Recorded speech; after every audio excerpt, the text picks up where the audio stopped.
Hey guys, we just got done seeing Southpaw, Jake Gyllenhaal, Forrest Whitaker, boxing drama. I have a lot more to say than I thought I was going to say, so what did you think?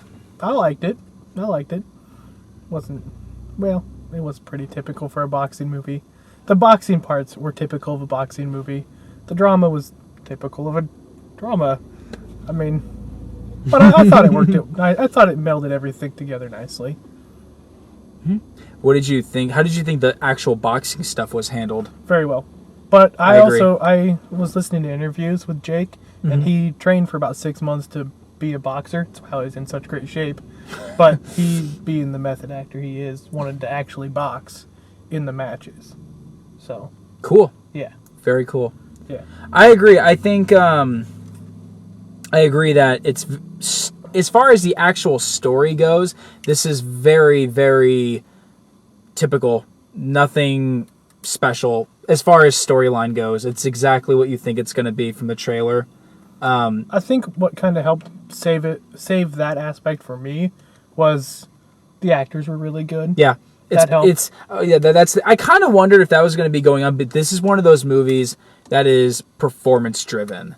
It's the performance. It's not really because the storyline is very much what you think it's going to be, but what makes the movie special are the characters and the actors portraying them. Jake Gyllenhaal is fantastic in this movie. He nails it. Forrest Whitaker is awesome. Awesome. Clearly, definitely my favorite performance in the film. And even the daughter was really good too. Yeah, she was really good. Caseworker, the minor character of the caseworker with the daughter. I thought they all did really well. I love 50 Cent as a villain. Yeah, he's a very stock villain. Ball. You know, the thing with this movie is that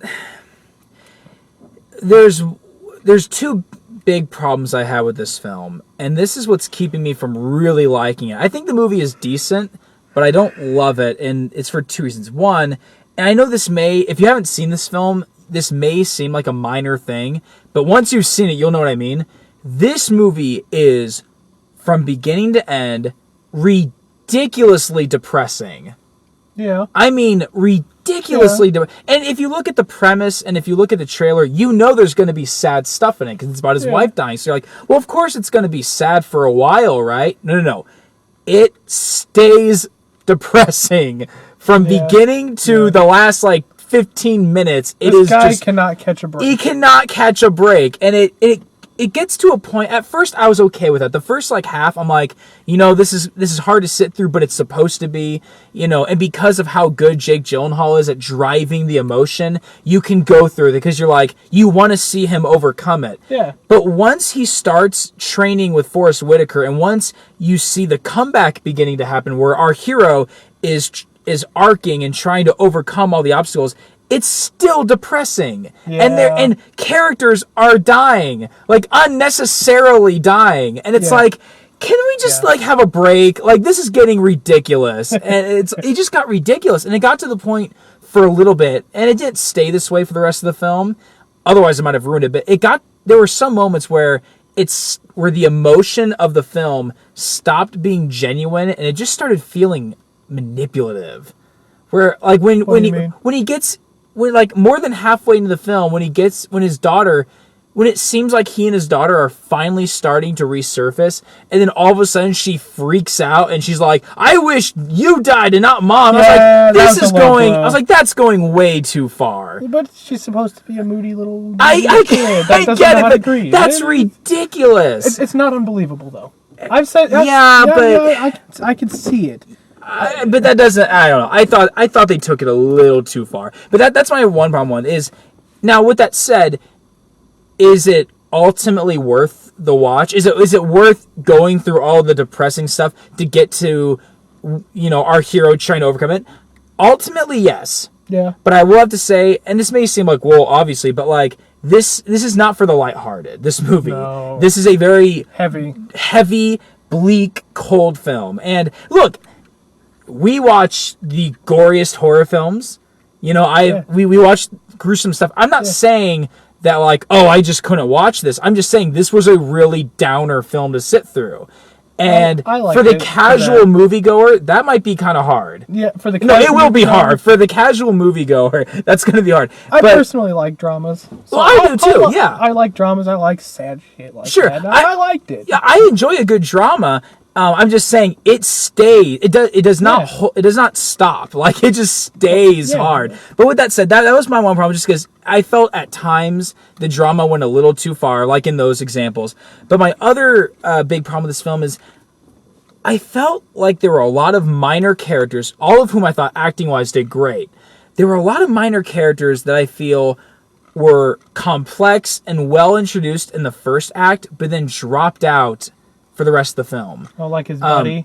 His buddy, 50 Cent, the rival boxer. I liked how they introduced the rival boxer because in the beginning he comes across as a douche and arrogant. But the little things he does, like when Jake Gyllenhaal is giving a speech and he tells like, "Hey, shut up! I'm trying to listen to this." Yeah, speech. And he's applauding, and he's like, and then when after Jake's wife dies, after Rachel McAdams dies, and he's getting slaughtered in his fight, he's like, "Dude, the guy's losing it." Like he comes across as a 3-dimensional character. Yeah. Like, yeah, he's not a nice guy. He's an arrogant rival, competitive jerk, but he's not a cold-blooded monster. Yeah. It's all business. Like, and when Rachel McAdams' wife, when she dies, he's freaking out too, and he clearly feels bad.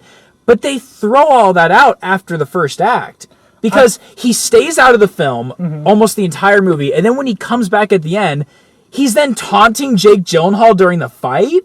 I was like, he went from being kind of an interesting villain just to becoming a one-dimensional villain.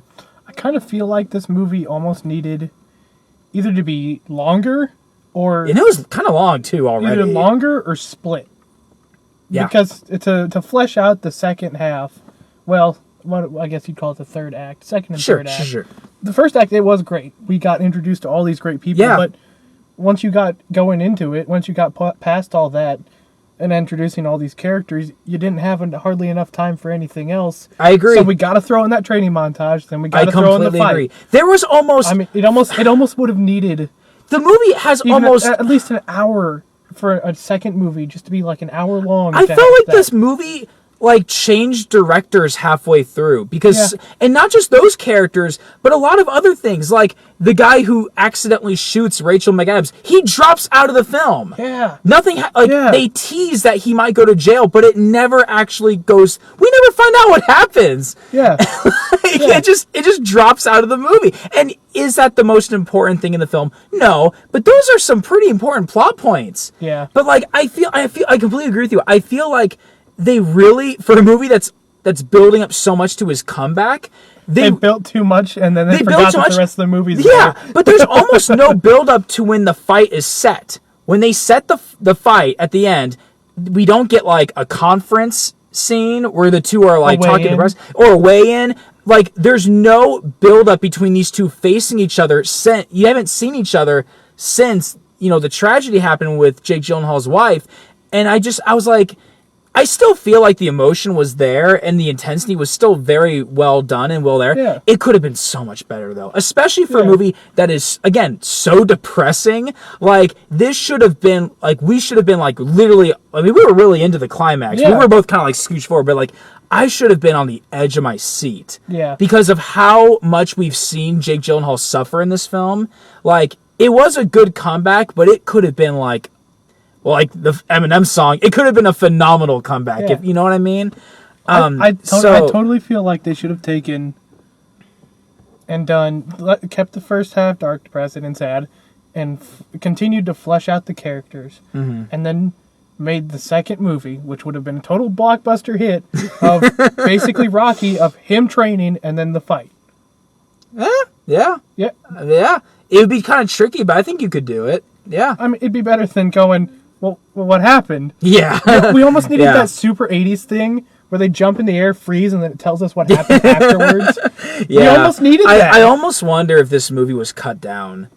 I almost wonder if there's director's I cut. wonder if there's a really lengthy director's cut. Oh, I would watch. Maybe not. Loving crap out of that. Maybe not, but I feel like this movie just was missing a lot of character moments and a lot of important plot points, or at least semi-important plot points. Like what happens to the guy that killed Rachel McAdams? How about what happens to his friend that gets blamed for it? Yeah, that never comes back. And you don't see him again. No. Yeah, that's what I'm saying. Like, there's a lot of good things about this movie, but there's a lot of things that should not have been a problem, but was. And it's because of that I liked the movie. I didn't love it, though. Would I recommend it? Yeah, I'd recommend it. If you like boxing movies, I agree with you. I don't know much about boxing, but I thought the boxing stuff was handled really well. Yeah. So if you like movies about boxing. No, it's not like Rocky. So, if you're thinking like, well, is it like Rocky? Because I know some people, they don't mean this way. It's not like Rocky. It's more like Rocky Balboa. Out of, if you were to pick a hard R Rocky Balboa, yes. Yeah. Yes. But I mean, I'm trying to think of a boxing movie that it reminds me of, and I'm having a hard time. Rocky Balboa would be the closest, which is kind of why I liked it. It wasn't Rocky.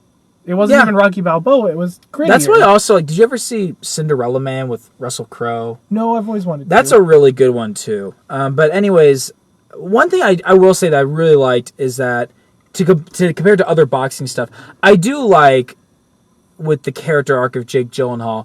I like how in the beginning he is portraying a very stereotypic boxer. Yeah. He's portraying this guy that had a really rough childhood. He takes his rage out. Baller. Yeah, in Southpaw boxing, and he's made all these millions of dollars. He has like a great family and all that, and then basically he loses everything, and now he has to build himself back up, but he has to do it in a humble, disciplined way. Character development. Yeah, and I like that. I like how they took a character that I think many people would conceive as a stereotypic boxer.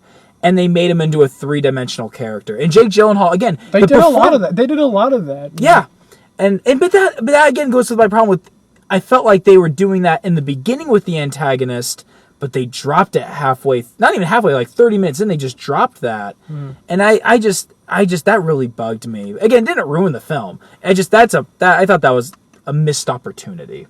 But I would recommend it. Again, It's a hard film to sit through at times. It is very sad. So, if you can't handle movies that are just real downers, then, skip it. But you know what? If you want to see a good drama with really good acting and you want to see, some good performances and some good boxing, yeah, I'd recommend Southpaw. Yeah. Yeah. Absolutely. Let's just cross our fingers for the director's cut. Yeah. I can't see myself putting this on my favorite films of the year list, but it's a good film.